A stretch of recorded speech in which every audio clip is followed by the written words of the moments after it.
Hello galerinha, eu sou a Ray e esse é o De Livro em Livro.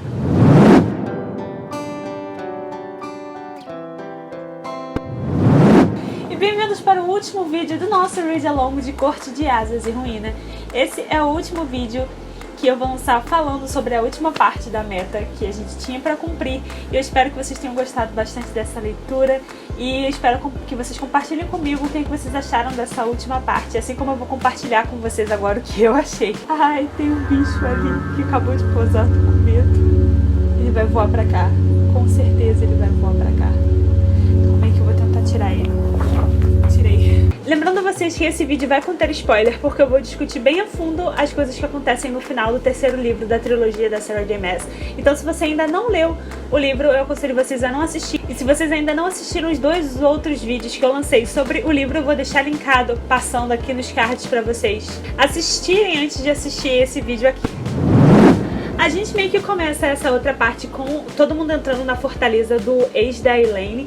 Tá todo mundo meio tenso, né? Porque eles estão todos armados com aquelas flechas de feixe e tal, que podem realmente matar feéricos. E porque eles não querem uma confusão, né? Apesar deles saberem que eles com certeza conseguiriam destruir aquela fortaleza e tal. A Feyre tá lá dentro, ela fica com medo de lugares apertados. Eu achei isso super conveniente, sabe, pra personagem, depois de tudo que ela passou, ainda ter esses resquícios das coisas que ela sofreu nos outros livros. E aí o ex da Elaine aparece e ele já sabe de tudo, ele já sabe que ela é férica, então aquele disfarce todo não funcionou, ele já sabe da maior parte das coisas que aconteceu. E aí o Rhys vira pra ele e pergunta tipo assim, tá, e aí, como é que você sabe disso? Quem te contou isso? Como você tem essas informações? E quem me aparece? Moleque Jurian. Que? O moleque Jurian é do bem. Eu nunca imaginei que ele ia ser do bem. Esse tempo todo, aparentemente, ele estava fingindo que ele era do mal pra poder ficar dentro do exército de Hybern, pra poder ser um espião e pegar as informações necessárias. Tipo, eu estava achando estranho o fato dele ter esquecido toda a história dele, da humanidade, de lutar pelo lado do bem, tipo, esqueceu toda a raça humana pra lutar ao lado dos féricos só por causa de uma raivinha de um casal, assim, da Miriam lá. Eu tava achando estranho, sim. Mas daí a gente também tem o Temlin aí, né? Então eu pensei, olha, é estranho, mas aparentemente é possível. Mas além disso, ele ainda acaba afirmando que o Temlin correu pro Hybern depois da reunião lá com os Grãos Senhores. Então o Temlin realmente, naquele momento, né, eu achei, putz, o Temlin realmente é péssimo e ele tá do lado do mal. Mesmo assim, eu já tava com o pé atrás, porque mesmo ele com muita raiva da Feyre, eu não acreditava que ele poderia querer tão mal a Feyre assim, porque ele é muito possessivo. E pessoas possessivas são assim, mesmo que a pessoa vá embora, eles não entendem que a pessoa não pertence a eles. Então ele sempre tem aquele quê de possessividade. Então, no fundo, ele sempre ia achar que a Feyre ainda era dele. Então ele não ia querer realmente o mal dela. Então eu fiquei com o pé atrás, mas eu fui na onda, tipo, tá, ok, o Temlin é do mal, ele não vai contra a personalidade dele. Aí eles começam meio que a discutir estratégia e a gente descobre que o ex da Elaine é um babaca total. E que eu achei, tipo assim, é muito fácil, né, dessa forma, você fazer com que o ex dela seja um idiota, porque aí ela consegue seguir em frente pra talvez, né, ter um relacionamento com o Lucien, ou então aquela coisa com Azriel que eu tava achando já meio estranha. Então é muito fácil você pintar o ex como um idiota. Legal seria realmente se o ex fosse maravilhoso e amasse ela além de todas as outras coisas, porque aí ia ser um empecilho, né, na vida dela, e aí seria legal ver desenvolver isso, mas não é isso que acontece, é óbvio. Enfim, todos eles ali se acertaram, vão lutar juntos contra a Hybern, e eu achei legal que pela primeira vez a Feyre toma uma atitude como uma grande senhora mesmo na presença do Rhys, porque até o momento, toda vez que o Rhys estava por perto, ela deixava tudo pela conta dele, e ali ela meio que vai e se impõe, então achei legal. Tipo, não era um grande desafio se impor ali no meio de humanos, mas mesmo assim eu achei interessante. Aí o moleque Jurian vai lá e entrega todos os planos de Hybern pra eles se prepararem, pra saber como é que eles vão fazer, onde eles deveriam atacar e tudo mais. E aí meio que fica decidido que a Feyre não vai lutar junto com eles, o que eu achei válido, porque apesar dela ter os poderes, né, dos Grãos Senhores todos, ela ali no meio da luta, no front da batalha, com um monte de gente cercando, ela não tem experiência nenhuma de luta. E só os poderes dela não iam ser o suficiente pra ela estar ali no meio de todo mundo, né, fodona. Então eu achei interessante deixar ela de fora nesse sentido, porque ela não tem experiência. E eles decidiram que a Mor também não ia lutar, porque a Mor ia ficar junto com a Feyre, mesmo a Mor tendo experiência e sendo uma grande guerreira. E aí quando começa a primeira luta, né, aquela guerra ali perto do rio, eu achei a narrativa meio mais ou menos, sabe? Porque, tipo, se você já leu Guerra dos Tronos, se você já leu O Senhor dos Anéis, se você já leu outros livros em que existem guerras extensas, você tipo, acaba querendo ou não comparando a narrativa de uma com a narrativa de outra. E aí você sente que é um pouco pobre em detalhes, assim, sabe? Deu pra dar uma ideia, deu pra dar uma sensação, mas não achei que foi bom o suficiente. Eu queria ver mais, tipo, os poderes dizimando uns aos outros, a guerra de poderes, porque são féricos, né? Então todos eles, nem todos, mas alguns têm poderes, então eu queria ver eles usando aquilo mais de uma forma, tipo assim, mais ostensiva, e não foi muito assim, sabe? E aí chega no final, tem o tanquinho, né? O Tarkin. Ele vai e começa a afogar as pessoas, os que estão ali pedindo arrego, dizendo, ah, não, eu desisto, me salva, eu não quero morrer e tal. E aí ele vai e mata todos eles ao mesmo tempo. E só salva alguns pra pegar algumas informações de Hybern, e a Feyre tá ali chocada. Tipo, realmente tem uma grande diferença de você tá lutando com a pessoa pela sua vida e de você matar alguém que tá implorando pela sua vida, sabe? Realmente é bem tenso, mas eu achei que ela ficou extremamente chocada com uma coisa que ela já tinha feito antes. Que ela falou, o tanquinho tá lá afogando as pessoas em terra firme. Mas, tipo, ela fez isso na corte estival. Quando eles estavam limpando a casa, ela matou a pessoa fazendo eles se afogarem, tampando as saídas de ar. Então, tipo, não sei por que ela ficou tão... E aí depois eles descobrem que tem mais um exército marchando lá pra não sei aonde. E aí eles tentam disfarçar, né, fazer uma magia lá pra fazer com que eles pareçam que estão no mesmo lugar, quando ao mesmo tempo eles estão se deslocando pra combater o outro exército de Hybern. Eles acabam meio que gastando todos os poderes deles pra tentar ir escondido, sabe? Pra armar uma armadilha. Por porra nenhuma, porque Hybern já sabia que eles estavam indo, então eles chegam lá sem poder nenhum, todos ferrados, e aí que eles se ferram um pouco na batalha ali, né? E aí a Feyre tá lá no alto do morro, olhando a batalha lá de baixo. Eu tava tipo, amiga, Feyre, querida, presta atenção aqui comigo. Tudo bem, você não pode estar lá no front lutando com eles, mas você ainda tem poderes. Por que você, daí onde você tá, não lança seus poderes lá e não ajuda eles ali? Tipo, tinha uma hora que o Cassian tava lá cercado, quase morrendo. Tipo, por que ela não ajudou, sabe? Por que ela, sei lá, afogou alguns deles? Ela não precisa estar tão perto. Ela tava ali, ela tava olhando, ela podia ajudar, mas ela não fez nada. Tipo, nada ali naquele momento, sabe? Ela resolveu fazer outra coisa, tipo, o mais difícil, sabe? E mesmo que ela não tivesse muito poder ali armazenado, ela tinha o suficiente pra ajudar, né? E ao invés de ajudar, o que ela faz? Ela manda a Mor pra batalha, mente pra ela, dizendo que vai ficar ali, que vai ficar tudo bem. A Mor vai e ela simplesmente mete o pé. E aí, de repente, eu descubro que ela foi atrás de quem? Do Suriel. Mommy, we're going to Disneyland! Oh my god! E sério, eu acho que o Suriel é uma das maiores bengalas literárias que eu já li. Porque a Sarah J. Maas, ela usa o Suriel pra tudo. Toda hora que o plot chega num momento que ela não sabe o que fazer, ou como ela precisa dar, quando ela precisa dar alguma informação e ela não sabe como, de uma forma criativa, diferente, ela usa o Suriel. Como se fosse a vidente particular da Feyre. Sendo que, na história, o Suriel é escrito como um monstro difícil de pegar, ele é horrível, ele não responde suas perguntas, ele é ardiloso e é aterrorizante. E a Feyre usa como se tivesse ele na descagem automática pra emergência, sabe? Oi, Suriel, então, aqui, preciso de umas respostas, onde eu posso te encontrar? Isso descaracteriza total o personagem e eu acho horrível a forma como ela utiliza o Suriel na história. E aí, é claro, como ele é a bengalinha literária da Feyre, né? Ele vai e responde todas as perguntas dela, tudo que ela quer saber. Ele começa a falar como se eles fossem BFFs, ele estivesse contando o maior bafo da história ali pra melhor amiga. Diz tudo que ela precisa saber, quais páginas do livro a Amren precisa pra poder derrubar lá o caldeirão, acabar com essa história toda. Tipo, que é a Nesta que tem que achar o Hybern. Ele dá tudo de mão beijada pra ela. E aí, do nada, a Yante aparece e mata ele. Tipo, tudo bem, eu não tava esperando a Yanthe ali, então foi uma surpresa meio que tipo, ih, caraca.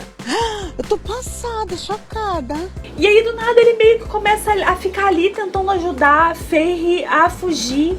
E eles se tornaram melhores amigos do nada. Tipo, ser a besta mística, ardilosa, tá se importando com uma feérica e não faz sentido nenhum pro personagem que ela criou. E aí ele tá lá se sacrificando pela Feyre, e aí a Feyre de repente tem sentimentos super fortes pelo Suriel, de amizade, de lealdade, que eu não sei de onde surgiu. E aí ela vai e começa a se sacrificar por ele, e acaba levando a Yanthe e os guardas de Hybern lá pra Tesselan, que eu achei uma cena interessante quando ela chega lá e a Yanthe morre. Queria ter visto ela sofrer um pouco mais, mas eu gostei, sabe? E aí depois que a Feyre leva a Yanthe pra virar jantar da Tesselan, ela volta pro Suriel, tipo, ai, meu melhor amigo está morrendo, e eu não tava entendendo o porquê. E ela se abaixa e chora, e aí ela fala que o coração que está parando de bater é o coração de um lutador, de um, sei lá, de um sonhador. E aí eu tava, cara, que horrível! Tipo, eu sei, alguns de vocês vieram me falar por DM que vocês amam o Suriel, que vocês amaram, choraram com essa cena, se sentiram muito tristes, mas eu tava gargalhando porque eu achei horrível. Eu achei extremamente mal feito. Porque se a pessoa escreve um livro te ensinando a temer o bicho e fala tudo, tipo assim, ah, ele é horrível, ele é ardiloso, você não pode acreditar nele, não se aproxime, os maiores grão-feéricos da história têm medo dele, e do nada o bichinho é tipo bonzinho, é um bichinho de pelúcia, não faz sentido. E a Mass já tá fazendo isso, tipo, muitas vezes no livro, que tá perdendo a graça, que é descaracterizar um personagem que ela criou. Ela fez isso com o Tamlin, porque ela começou com o Tamlin pra gente meio que gostar dele, né? Achando que ele era mocinho, e aí ele não é. E aí depois ela fez isso com o Lucien também, de certa forma. Fez isso com o Rhys, porque ele era o vilão, de repente ele é o mocinho, ele não é o vilão. E ela tá usando a mesma fórmula pra todos os personagens. Isso tá perdendo total a graça. E quando usou com o Suriel, não deu certo. Tipo, deu certo com o Rhys, deu. Deu certo com o Tamlin, deu. Com o Lucien, mais ou menos. Agora com o Suriel, pra mim, não deu certo. Eu achei péssimo. E não me comoveu nem um pouco. Tipo, é só minha opinião, tá, gente? Tudo bem se vocês se comoveram, choraram rios, mas eu achei péssimo. Aí o Hellion, né, o outro grão-senhor lá, aparece e leva a Feyre de volta lá pro acampamento. Aí o Rhys vai lá e abraça ela, cheio de preocupação. E aí a gente descobre que o Cassian se machucou, tipo, muito sério. Eu já tava, tipo, finalmente, cara, vai acontecer uma coisa pra me deixar com o coração na mão. Tipo, eu não desejo o mal do Cassian, eu adoro o Cassian. Eu adoro o personagem, mas eu queria ficar preocupada com ele, sabe? Alguma coisa que me deixasse assim, tipo, cara, é guerra, todo mundo se machuca. E aí eles vão e tá mó clima tenso, todo mundo lá, o Cassian todo destruído. E aí eu tô tipo, caramba, é agora que eu vou sofrer. E aí não dá nem 2 páginas e o Cassian já tá bem, vai ficar bem. E nada de errado acontece. E eu já tava... Guarda o segredo um pouquinho mais, sabe? Faz a gente sofrer, porque isso faz a gente se importar mais ainda pelo personagem. Aí o Rhys tem um diálogo com a Feyre que ele é extremamente compreensivo com ela em relação ao que ela fez, de mentir, de tomar a decisão dela e sair. Aí ele vira uma hora e fala, tipo, Feyre, eu não deixo você fazer as coisas, você faz o que você quiser. E, tipo, eu acho isso super correto, realmente é isso, a pessoa é um par, mas são indivíduos. Mas naquele diálogo ficou construído de uma forma um pouco forçada. Como se ela estivesse tentando, ó, ele é o cara perfeito e ele vai dizer isso, essa é a lição de moral. E aí jogou o Rhys dizendo isso, entendeu? Não saiu natural pra mim, saiu meio forçado, apesar de eu concordar com o que ele disse. Ficou forçado. E aí, quando eles descobrem que o Cassian tá bem, tipo, foi uma sequência de cenas ruins, na minha opinião. Porque quando eles descobrem que o Cassian tá bem, a Mor sai e tá puta com a Feyre. Óbvio que tá puta com a Feyre. E aí, a Feyre vai atrás da Mor pra tentar entender o que tá acontecendo, porque ela tá tão puta, e pra, acho que pedir desculpa por ter mentido, né? E aí a Mor vai e explica pra ela por que ela tá tão puta. Tipo, cara, nós somos a sua corte, você é a nossa grande senhora. Se você não concordar, se você não confiar na gente pra te ajudar a resolver os seus problemas, quem nós somos? De que utilidade nós temos? Tipo, você é a nossa grande senhora, você dá as ordens, entendeu? Então, se você quisesse ir, você ia. Eu só ia insistir pra ir junto, pra te ajudar, pra fazer alguma coisa por você, porque eu sou da sua corte, entendeu?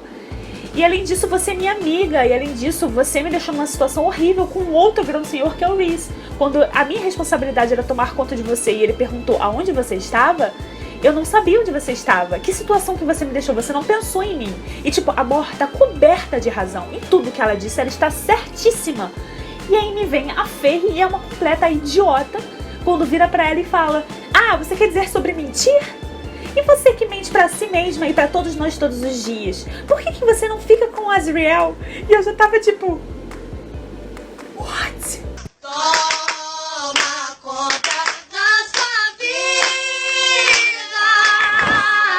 Toma conta da sua vida.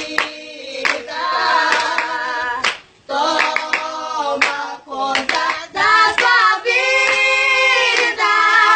Toma conta da sua vida.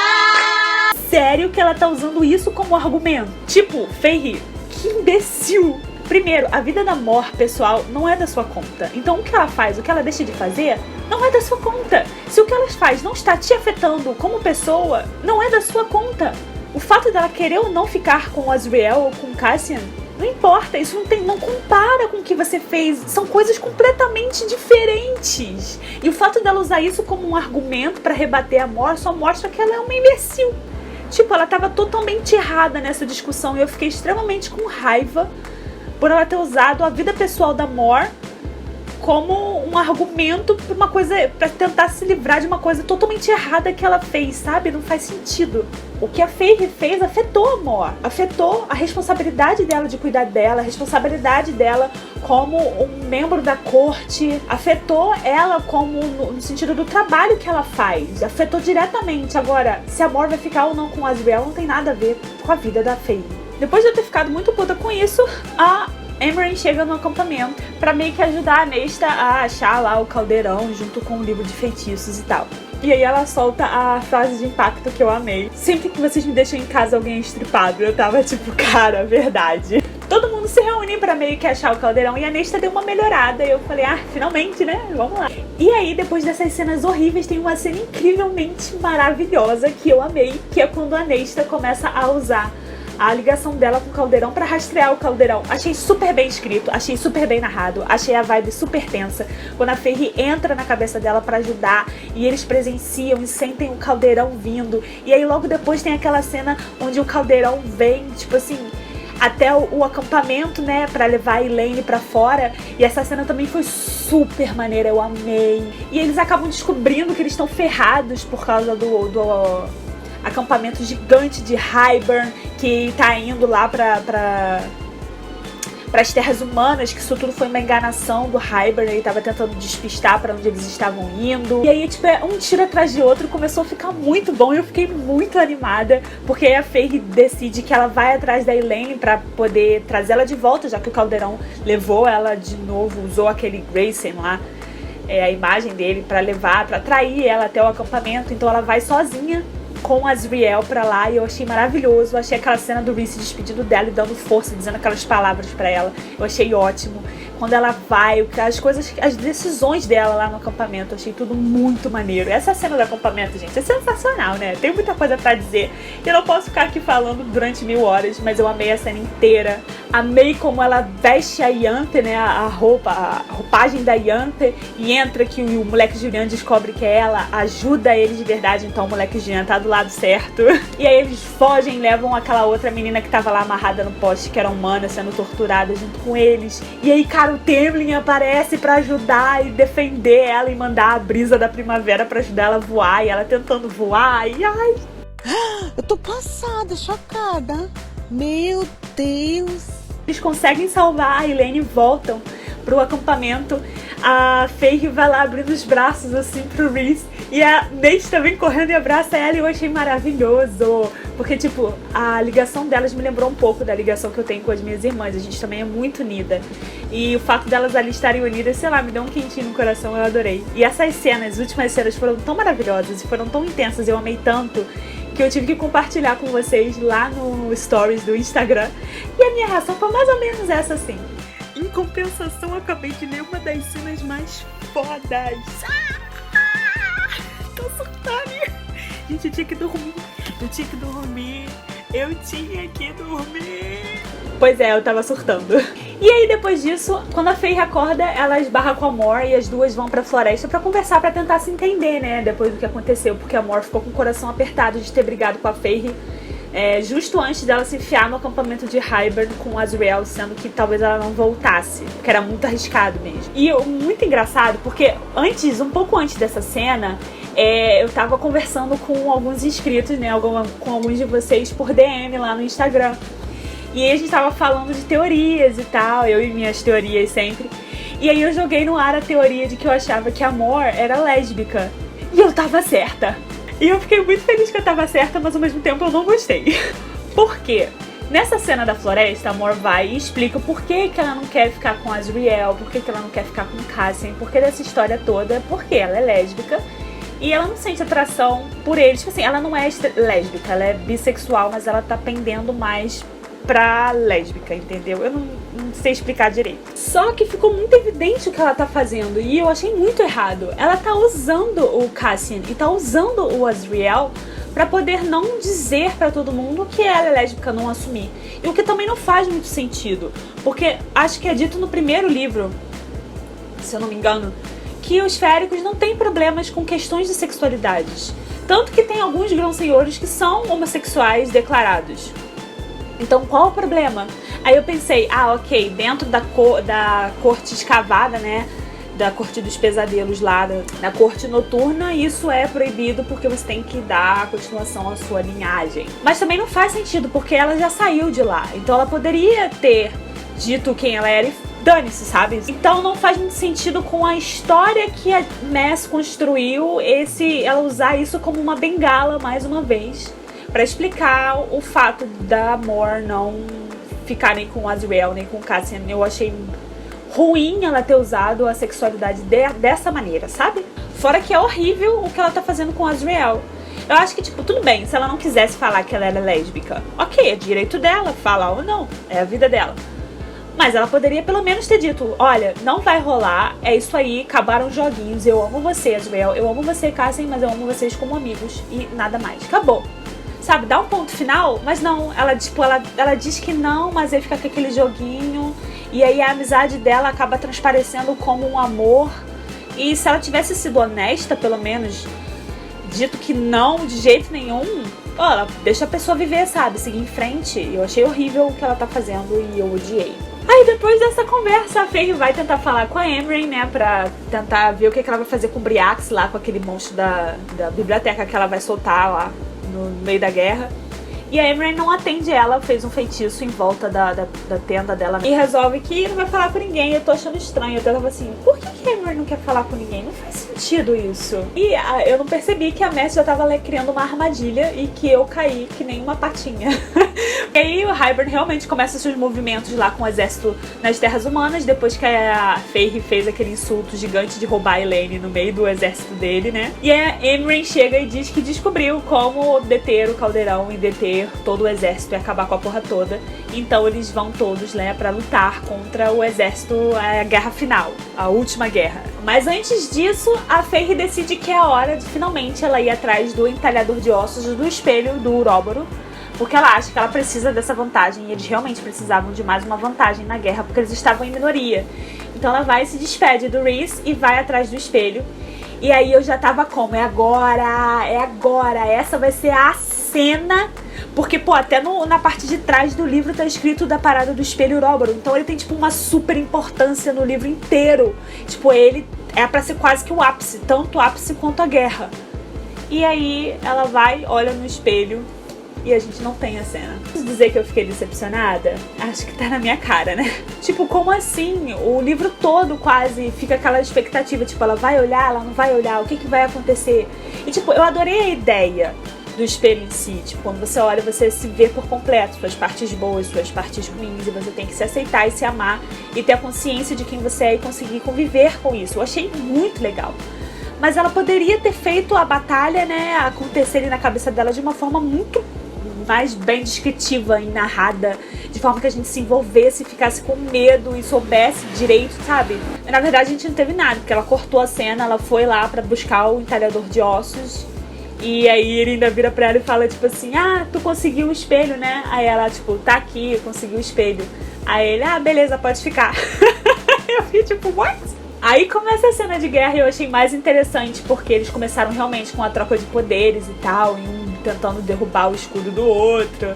E a Amren, tipo, eu esqueci como essa parte era chata, eu adorei. E aí, no meio da confusão, tá uma guerra, eu achei que foi um pouco melhor narrada. Ainda não foi tipo mas foi bem melhor narrada do que as outras duas, realmente. Foi mais trabalhada a cena. E a Elaine tá lá praticamente inútil, porque ela é uma personagem praticamente inútil. Do nada, quando a merda tá parecendo que vai feder, aí chegam os alados lá do Dracon e da Miriam, e chega o pai da Feyre, que eu tava especulando, né, o que tinha acontecido com ele, e vocês sabem que eu não tava completamente errada, né, porque o pai da Feyre foi feito de refém. Não era exatamente o que eu tinha pensado do fato do Tamlin ter ajudado a sequestrar ele, porque entrou pra conta do Tamlin, mas nesse caso o Tamlin não tinha nada a ver com isso, mas ele realmente foi feito de refém contra elas. E aí nessa confusão toda, acaba que a Feyre vai sozinha com a Amren, né, pra tentar destruir o caldeirão, porque de acordo com a Amren, elas precisavam tocar no caldeirão, né. E aí só acaba indo a Feyre e a Amren, e quando a Feyre vai e toca no caldeirão,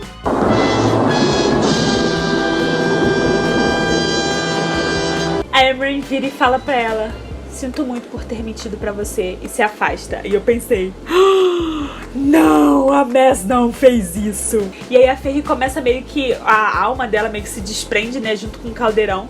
E aí ela vai e tem uma visão geral do campo de batalha, de tudo que tá acontecendo. Eu achei isso muito bem feito, achei muito legal, porque deu uma visão geral pra gente. E aí vem aquela cena que eles pegam o pai da Feyre de refém, na frente da Nesta, e aí aquela coisa louca, a gente vê o poder da Nesta, né, que eu não identifiquei direito o que é.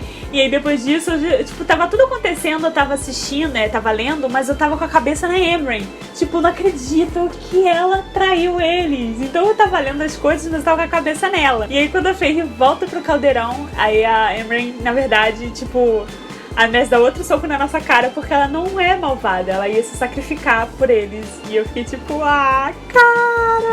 Todo mundo fica chocado em ver a forma dela e ela vai, acaba com tudo e morre. E aí o caldeirão começa a se desfazer e o mundo começa a morrer também, porque tecnicamente na história o mundo veio do caldeirão. E eu falei, ferrou, tipo, e agora? E aí o Rhys vem e ele, junto com a Feyre, começam, né, a arrumar o caldeirão lá. E eu tava, tipo, com o coração na mão e o Rhys toda hora falando que ama ela. E eu falei, não! Aí eu tava tipo, não, isso não vai acontecer. E aí acontece porque o Rhys morre.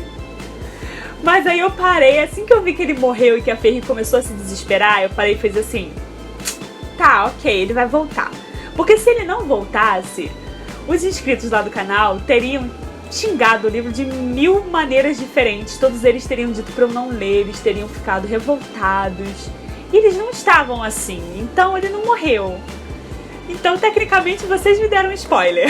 E aí o Rhys volta e aí ficam várias pontas soltas, cara. Tipo, eu acho que esse foi um grande problema pra mim também com o final do livro. Muita coisa ficou sem ser dita. Tipo, eu sei que ela vai fazer alguns livros sobre alguns dos personagens. Mas... não precisava ficar tanta ponta solta sobre o universo, sabe? Tipo, eles começam a fazer uma reunião lá do tratado pra saber como é que vai. Eles resolvem uma parte, mas não resolvem tudo. E aí fica muita coisa solta, não faz sentido. E ela deixou parte do plot, né, aberto pra dar continuidade com outros personagens. Eu não entendi muito bem. Por esses e outros motivos que eu falei antes que eu não gostei, eu acabei descontando 1 estrela do livro. E eu dei 4 estrelas pra ele no total. Tipo assim, em geral eu gostei bastante da leitura, eu gostei muito do livro. Vocês viram pelos outros vídeos como eu me diverti lendo com vocês e tal.